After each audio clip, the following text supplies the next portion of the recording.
प्रणाम, जय श्री राम। आप सबके स्वागत करती हूँ, अभिनंदन करती हूँ अपने देसी सॉन्ग चैनल पर। आप सबके बीच में एक सोहर गीत लेके आई है। बहुत बढ़िया सोहर गीत बा, पूरा जरूर सुनना और सुने के बाद लाइक कमेंट शेयर करना। नहीं लाइक पहले कर दिया। और हम लोग बहुत मेहनत करत है, वीडियो बनावत है और व्यूज नहीं जाता। सिर्फ 15 से बस टाइम खातिर हम पीछे लटके है।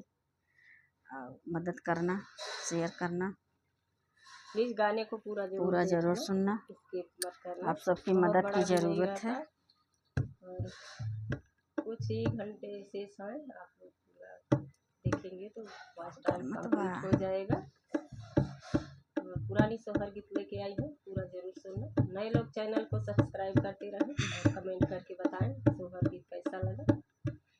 तो सुना रही है आप सबको सोहर गीत। कहाँ